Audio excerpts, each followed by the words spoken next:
The hatchery manager looked almost apologetic. I honestly don't know who else to call. Margaret Hale smiled. What's happened? He pointed toward a series of large aerated tanks lined up behind the hatchery. Thousands of tiny black crappie fingerlings darted through the water. Healthy, active, growing quickly, too quickly. We've got 12,000 extra.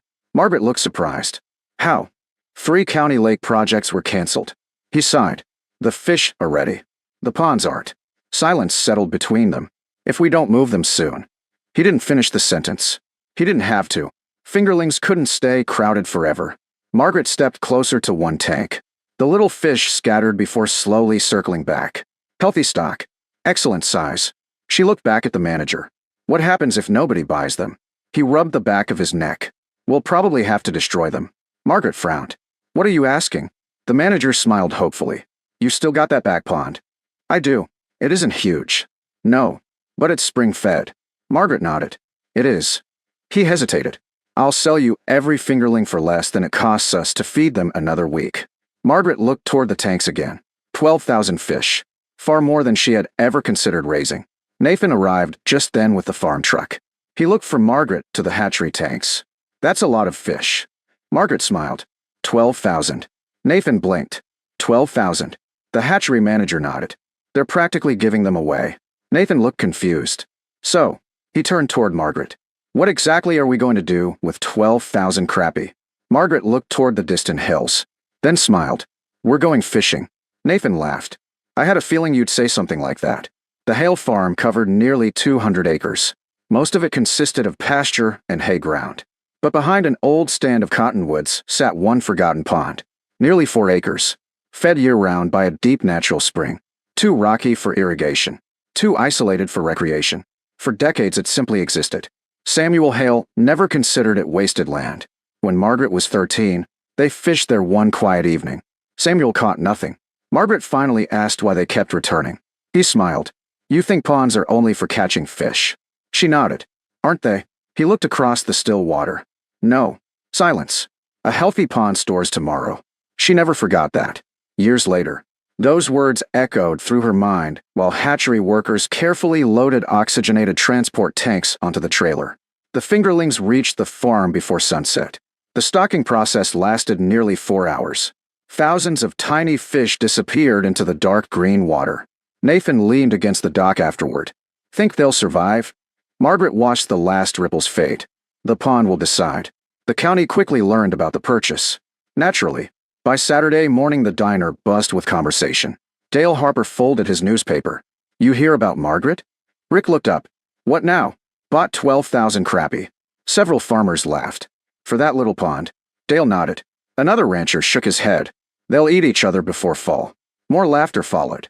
Margaret walked inside carrying fence supplies. Dale waved. Morning. Morning. He smiled. So. She laughed. So. How's your fish farm? They're swimming. The room chuckled. Dale shook his head. You planning to open a seafood restaurant? Margaret smiled. No. What then? I don't know yet. The answer surprised them. Mostly because it sounded honest. Back home, Margaret devoted herself to the pond. She didn't simply dump fish into the water and hope. She studied pond management, water chemistry, forage species, oxygen levels, habitat structure. Nathan found books scattered across the kitchen table. You're doing it again. Margaret looked up. What? The books. Silence. The books. They always mean another experiment. She smiled. They usually do. The fisheries biologist from the hatchery visited 2 weeks later. He slowly walked around the shoreline, examining vegetation, depth, water clarity. Finally he nodded. This pond has potential. Margaret smiled. Good. He pointed toward the spring bubbling beneath the surface. Excellent. They added brush piles beneath the water, rock habitat, spawning beds, native aquatic plants. Everything designed to help the fingerlings survive. Nathan worked every weekend. By midsummer the pond looked completely different. Life returned everywhere. Dragonflies, frogs, blue herons. Even otters occasionally appeared before moving downstream. One evening Margaret tossed a handful of floating feed into the pond. The surface erupted. Thousands of young crappie broke the water. Nathan laughed. That's unbelievable. Margaret smiled. They're growing. The fisheries biologist returned in autumn carrying sampling nets. He collected fish for nearly an hour. Measured lengths. checked body condition, examined forage, then quietly smiled. I wasn't expecting this. Margaret folded her arms. What? Growth. Silence. They're ahead of schedule. Nathan looked surprised. Really? The biologist nodded. Your spring keeps water temperature stable. He looked across the pond. They've hardly experienced stress. The following spring brought healthy spawning activity. The fish reproduced naturally. Schools of tiny fry appeared around shallow brush. Bluegill thrived alongside them. Minnows multiplied. Everything looked balanced. Margaret kept careful records. Water levels, temperatures, rainfall, fish growth. Samuel always believed measurements defeated guessing. One sentence filled nearly every page of his notebooks. Farmers remember. Records remember better. Margaret followed that advice. Every month, she updated her charts. Then the weather changed. Rain stopped. First for 2 weeks. Then 2 months. By midsummer, neighboring farm ponds began shrinking. Mudbanks widened. Boat docks rested on dry ground. The county declared moderate drought conditions. Dale stopped by one afternoon. He looked toward Margaret's pond. Yours looks full. She nodded. The spring keeps feeding it. He frowned.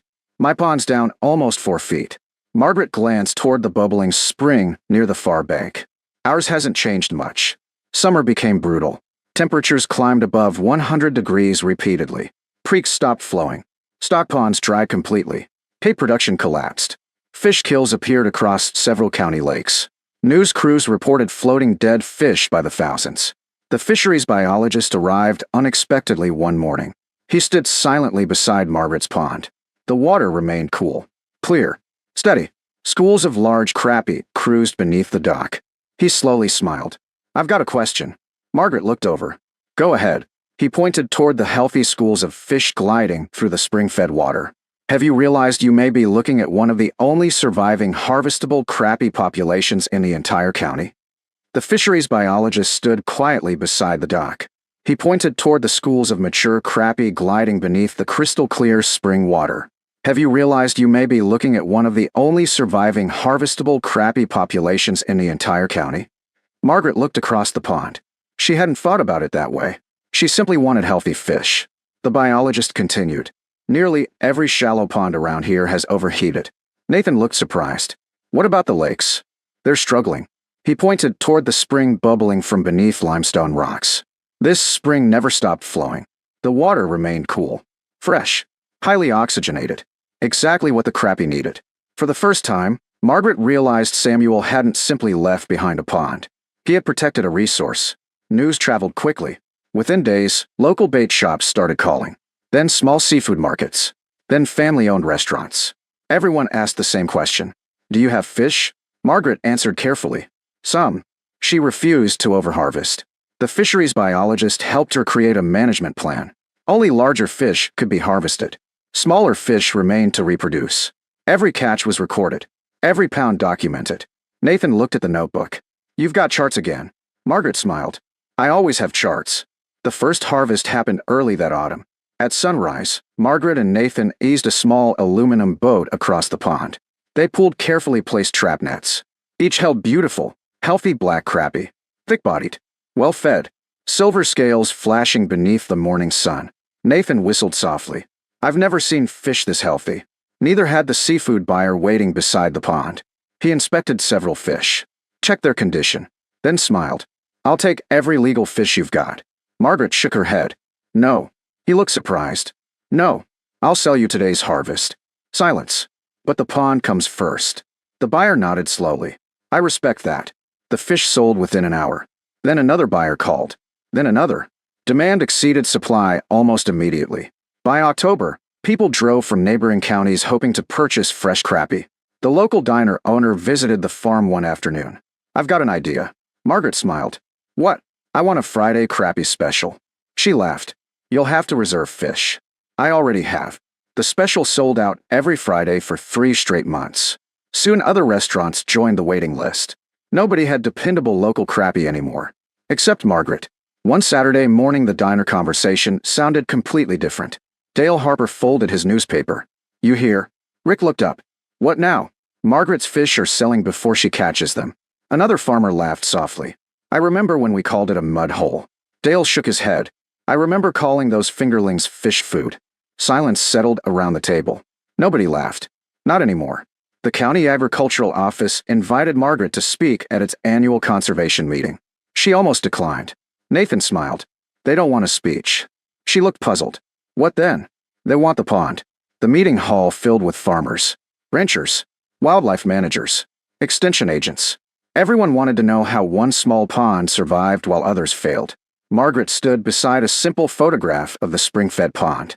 The first question came quickly. What treatment did you use? She smiled. None. Another hand went up. Special fee? No. Aeration system? No. The audience looked confused. Margaret pointed toward the photograph. The spring. Silence. Grandpa protected it. She explained how Samuel never allowed heavy equipment near the spring, never cleared the surrounding trees, never drained the pond during dry years. Most people had considered those decisions old-fashioned. Now they understood. He wasn't protecting water. He was protecting resilience. The meeting ended with a standing ovation. Not because Margaret invented something, because she had preserved something. Winter arrived. Rain finally returned. Creeks slowly flowed again. Neighboring ponds began recovering. Yet demand for Margaret's fish remained strong. By now buyers trusted her quality. The fisheries biologist suggested another idea. What if? He paused. You sell fingerlings? Margaret looked surprised. You mean raise fish for stocking? He nodded. You've already proven this pond grows exceptional brood stock. The idea fascinated her. Instead of selling only harvested fish, she could produce healthy fingerlings for other farm ponds. The next spring she partnered with a hatchery that originally sold her the surplus fish. Only this time, the relationship had changed. The hatchery manager smiled while unloading equipment. Funny. Margaret laughed. What? 3 years ago, I was begging someone to take extra fingerlings. He looked across the thriving pond. Now I'm buying brood fish from you. Together they collected eggs from carefully selected adult crappie. The hatchery produced thousands of new fingerlings carrying strong genetics for Margaret's thriving population.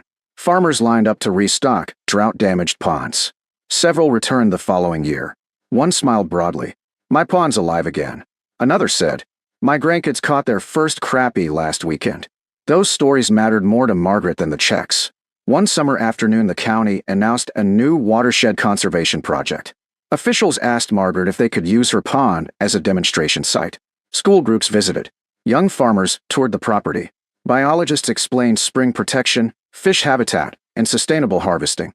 Children crowded around the dock, watching schools of crappie swim beneath the surface. One little boy asked, "Did you build the pond?" Margaret smiled. "No." "Who did?" "My grandfather." Silence. I just listened to him. Late that autumn, Dale Harper walked beside Margaret around the shoreline. The pond reflected golden cottonwoods. Fish occasionally rippled the calm surface. He folded his arms. "You know what still bothers me?" Margaret smiled. "What?" "I laughed when you bought those fingerlings." "You did. I thought you'd wasted your money." She looked across the spring bubbling quietly beneath the water. "So did most people." Dale nodded. "I was looking at fish." Silence. "You were looking at water." Margaret smiled. "I was looking at tomorrow." The fisheries biologist happened to overhear. He nodded thoughtfully. That's exactly what happened. The setting sun painted the pond with copper light. Blue herons returned to the shoreline. Dragonflies skimmed the surface. Healthy crappie moved beneath the dock. The spring continued flowing exactly as it had for generations. Margaret remembered one of Samuel's final lessons.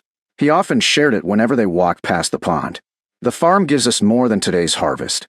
She asked him what he meant. He smiled. If we care for it properly. Long pause. It quietly stores tomorrow. Standing beside the water years later, Margaret finally understood. The hatchery saw 12,000 unwanted fingerlings. Neighbors saw an overstocked pond. Most people saw another risky experiment. Margaret saw an overlooked resource connected to another overlooked resource. Healthy fish. A forgotten spring. A pond everyone ignored. She never expected a drought. She never planned to become the county's only dependable crappie supplier. She simply prepared carefully, protected what mattered, and trusted that good stewardship usually pays dividends long before anyone notices. By the time rain finally returned, the pond behind her farm had done far more than produce fish. It had fed families, supplied restaurants, helped restore ponds across the county, and reminded an entire farming community that the greatest investments are often the quiet ones nobody thinks about until everyone suddenly needs them.